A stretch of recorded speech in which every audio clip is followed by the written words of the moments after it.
Hi friends, welcome to my channel. ഇന്നൊരു cake ഉണ്ടാക്കിയാലോ? Chocolate fruit and nut cake. അത് വളരെ ടേസ്റ്റി ആയിട്ടുള്ളൊരു കേക്കാണ്. അപ്പോൾ അതിൻ്റെ റെസിപ്പി എങ്ങനെയാണെന്ന് നോക്കിയാലോ? അപ്പം നമുക്ക് fruit and nut chocolate cake എങ്ങനെയാണ് ഉണ്ടാക്കുന്നതെന്ന് നോക്കിയാലോ? അപ്പം നമുക്ക് അതിനാദ്യം വേണ്ടത് നമ്മൾ ഓവൻ പ്രീഹീറ്റ് ചെയ്ത് വെക്കുക. അപ്പോൾ ഞാനിവിടെ 180 ഡിഗ്രിയിൽ 10 മിനിറ്റ് ഓവൻ പ്രീഹീറ്റ് ചെയ്യാൻ വെച്ചിട്ടുണ്ട്. പിന്നെ നമ്മൾ കേക്ക് ബാറ്റർ ഒഴിക്കുന്ന ഡിഷ് നമ്മൾക്ക് ഗ്രീസ് ചെയ്ത് വെക്കുക. അപ്പോൾ ഞാനിവിടെ ഇതുപോലെ വാങ്ങിക്കുന്ന ഒരു ഡിഷാണ് എടുത്തേക്കുന്നത്. നമ്മളിപ്പോൾ സാധാരണ ഡിഷാണെങ്കിൽ അതിനകത്ത് ഓയിലോ അല്ലെങ്കിൽ ബട്ടറോ തൂത്ത് ഗ്രീസ് ചെയ്ത് മാറ്റി വയ്ക്കുക. ഇനി ഇതിന് എന്തൊക്കെയാണ് ഇൻഗ്രീഡിയൻസ് വേണ്ടതെന്ന് നോക്കാം. 4 മുട്ട വേണം. 1 കപ്പ് മൈദയിൽ നിന്ന് ഒരു 2 ടേബിൾ സ്പൂൺ എടുത്ത് മാറ്റിയിട്ട്, അതാണ് നമ്മൾ മൈദയുടെ അളവെടുക്കണേ. അതായത് 250 ml നിന്ന് 2 ടേബിൾ സ്പൂൺ എടുത്ത് മാറ്റിയ മൈദ. പിന്നെ 1/4 cup cocoa powder, 1/4 cup oil, ഒരു ടീസ്പൂൺ ബേക്കിംഗ് പൗഡർ, ഒരു 1/4 ടീസ്പൂൺ ബേക്കിംഗ് സോഡ, ഒരു പിഞ്ച് ഉപ്പ്, 1 ടീസ്പൂൺ വാനില എസൻസ്. പിന്നെ നമ്മൾ ഇത് സോക്ക് ചെയ്ത് വെച്ച ഡ്രൈ ഫ്രൂട്ട്സ്, അതായത് ഇപ്പം ഞാൻ ഇതെടുത്തേക്കുന്നത് ടൂട്ടി ഫ്രൂട്ടി, മുന്തിരിങ്ങ, ഈന്തപ്പഴം, ഇത്ര ഞാൻ എടുത്തിട്ടുള്ളൂ. അപ്പോൾ ഇതെല്ലാം ഒരു 2 ടേബിൾ സ്പൂണോളം എടുത്തിട്ട്, ഇത് ഓറഞ്ച് ജ്യൂസിലാണ് ഞാൻ സോക്ക് ചെയ്തത്. ഒരു 1/4 കപ്പ് ഓറഞ്ച് ജ്യൂസിനകത്തേക്ക് 1 ടേബിൾ സ്പൂൺ ഷുഗർ സിറപ്പ് ഒഴിച്ചിട്ട് നമ്മളൊന്ന് ചൂടാക്കിയിട്ട് അതിനകത്ത് ഈ ഡ്രൈ ഫ്രൂട്ട്സ് എല്ലാം ഇട്ട് ഇളക്കി ഞാൻ സോക്ക് ചെയ്ത് വെച്ചതാണ് ഇത്. അപ്പോൾ ഇത് ഏകദേശം ഒരു കപ്പോളം ഉണ്ട്. പിന്നെ ഒരു 1/4 കപ്പ് ഡ്രൈ ഫ്രൂട്ട്സ് എന്തും എടുക്കാം. ഞാനിവിടെ എടുത്തേക്കുന്നത് ആൽമണ്ടും കാഷ്യൂനട്ടും എടുത്തേക്കുന്നത്. അതൊരു 1/4 കപ്പോളം വേണം. പിന്നെ നമുക്ക് ഇതിനകത്ത് ഇനി ചോക്കോ ചിപ്സോ അങ്ങനെ നമുക്ക് ഇതിനകത്ത് എന്ത് വേണേലും അങ്ങനെയുള്ള കാര്യങ്ങൾ നമുക്ക് ആഡ് ചെയ്യാം. ഒന്നുമില്ലെങ്കിൽ ഇപ്പം ഈ ഡ്രൈ ഫ്രൂട്ട്സിനകത്ത് തന്നെയാണെങ്കിലും നമുക്ക് വാൾനട്ട് ആഡ് ചെയ്യാം. അങ്ങനെ അത് നമ്മുടെ ഇഷ്ടം പോലെ, ചോയ്സ് പോലെ നമുക്കത് ആഡ് ചെയ്യാം. അപ്പം ഓൾ ടുഗദർ ഒരു 1.5 വരെ ഡ്രൈ ഫ്രൂട്ട്സ് ആകാവുള്ളൂ എന്ന് മാത്രമേ. ഇപ്പോൾ 1 കപ്പ് ഈ ബാക്കി ഇങ്ങനെയുള്ള സോക്ക് ചെയ്തതും ഡ്രൈ ഫ്രൂട്ട്സ് ആയിട്ടൊരു 1/4 കപ്പോ ഞാൻ എടുത്തേക്കുന്നത്.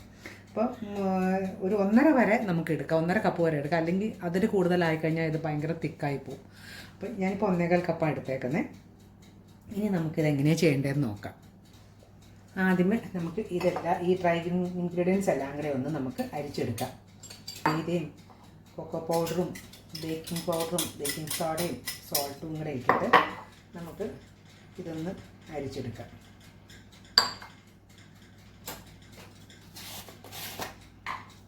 ബേക്കിംഗ് സോഡ ഒരു 1/4 ടീസ്പൂൺ മതി.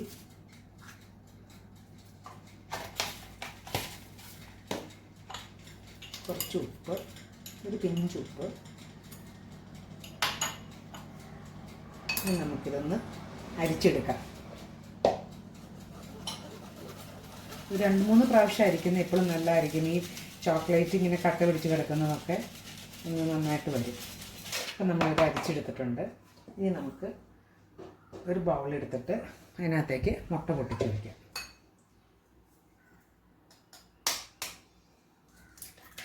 ഞാൻ പഞ്ചസാരയുടെ കാര്യം ആദ്യമേ നമ്മൾ ഇൻഗ്രീഡിയൻസ് പറഞ്ഞപ്പോൾ പറയാൻ മറന്നു പോയിട്ടോ. നമ്മൾ ഈ മുട്ട പൊട്ടിച്ചിടുമ്പോൾ മുട്ട അടിക്കുന്നതിനൊപ്പം തന്നെ പഞ്ചസാര പൊടിച്ചതും ചേർത്ത് അടിക്കണം. 1 കപ്പ് പഞ്ചസാര പൊടിച്ചതാണ് ഇതിനകത്ത് ആവശ്യമുള്ളത്. ഇനി നമുക്ക് ഇതിൽ വിനാഗിരിയും വേണം. ഒരടപ്പ് വിനാഗിരി ഇങ്ങനെ ഒഴിക്കുക. അത് ഞാൻ ആദ്യം ഇൻഗ്രീഡിയൻസിൻ്റെ കൂടെ പറയാൻ വിട്ടുപോയി. ഇനി നമുക്കിത് ആദ്യം ഒന്ന് ചെറുതായിട്ട് അടിച്ചെടുക്കാം.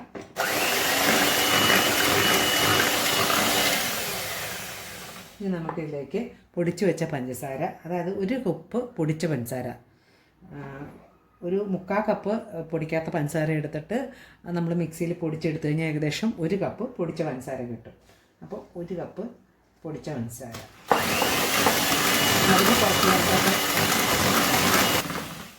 കുറച്ചായിട്ടിട്ട് ആദ്യം മിക്സ് ചെയ്തിട്ട് പിന്നെ ഹൈ സ്പീഡിൽ നമ്മൾ അടിച്ചെടുക്കുക ചെയ്യുന്നത്.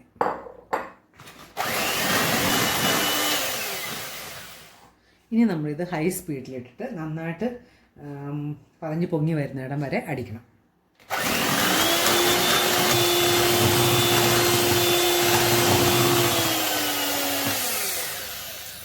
ഇത്രയും മതി. ഇനി നമ്മൾ ഇതിനകത്തേക്ക് വാനില എസൻസ് 1 ടീസ്പൂൺ ഒഴിക്കും.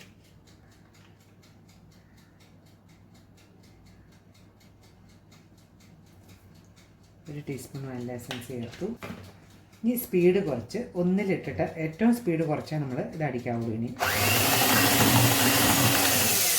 ഇത്രയും മതി. ഇനി നമ്മൾ ഇതിനകത്തേക്ക് ഓയിൽ ഒഴിക്കുക. 1/4 കപ്പ് ഓയിൽ, വെജിറ്റബിൾ ഓയിൽ നമ്മൾ ഇതിനകത്തേക്ക് ഒഴിക്കുക. അതും സ്പീഡ് കുറച്ച് വേണം നമ്മൾ നടിക്കാൻ. ഇത്രയും മതി. ഇനി നമ്മൾ 1 ടേബിൾ സ്പൂൺ പാൽ ഇതിനകത്തേക്ക് ഒഴിക്കുക. അത് ഞാൻ ആദ്യം ഇൻഗ്രീഡിയൻസിനോട് പറഞ്ഞില്ലായിരുന്നു.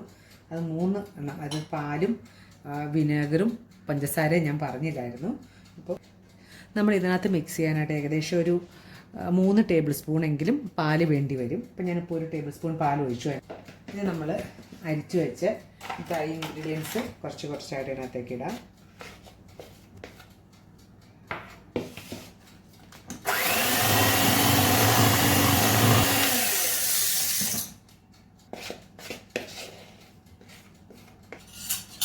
ഒരു ടേബിൾ സ്പൂൺ പാലോടെ ഒഴിക്കുക.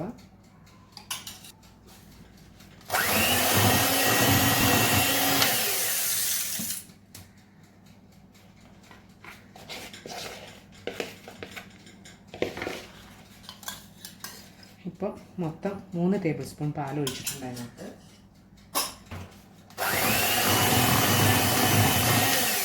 നമ്മൾ ബാക്കിയിരിക്കുന്ന ഡ്രൈ ഇൻഗ്രീഡിയൻസ് മൊത്തം അതിനകത്തേക്ക് ഇടുക.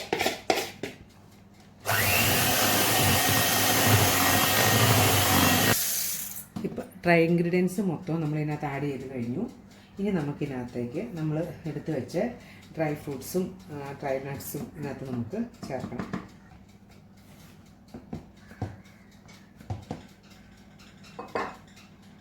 നമുക്ക് ഇനി ഡ്രൈ ഇൻഗ്രീഡിയൻസ് ചേർക്കണം. അപ്പോൾ അതിന് മുമ്പ് നമ്മൾ എടുത്ത് വെച്ച ഡ്രൈ ഇൻഗ്രീഡിയൻസിനകത്തേക്ക് ഇതേപോലെ ഇട്ട് നമ്മൾ ഈ കേക്കിൻ്റെ അടിയിലേക്ക് എല്ലാ ഫ്രൂട്ട്സും താണു പോകും. അപ്പോൾ താണു പോകാണ്ടിരിക്കാൻ വേണ്ടി നമുക്ക് കുറച്ച് മൈദ ഇതിനകത്ത് ആഡ് ചെയ്യാം. ഒരു 2 ടേബിൾ സ്പൂണോളം മൈദ നമുക്ക് അതിനകത്തൊന്ന് ആഡ് ചെയ്യാം.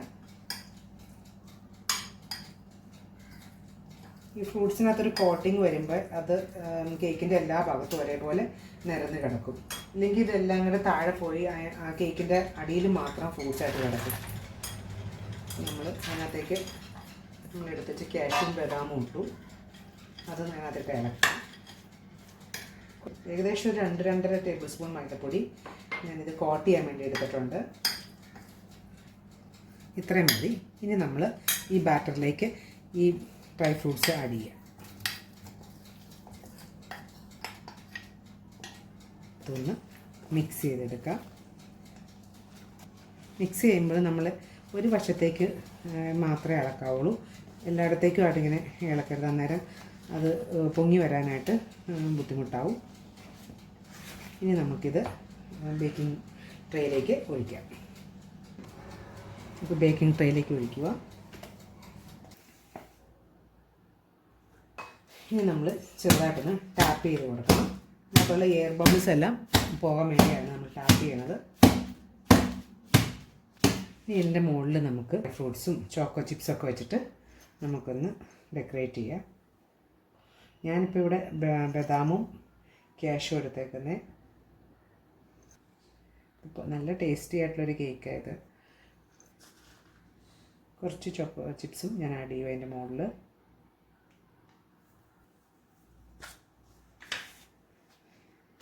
ഇത്രയും മതി. 180 ഡിഗ്രിയിൽ 1 അവർ ബേക്ക് ചെയ്തിട്ട് വരാം. അങ്ങനെ നമ്മുടെ super tasty chocolate fruit and nut cake ഇവിടെ റെഡി ആയിട്ടുണ്ട്. ഇതൊന്ന് കട്ട് ചെയ്ത് നോക്കാം.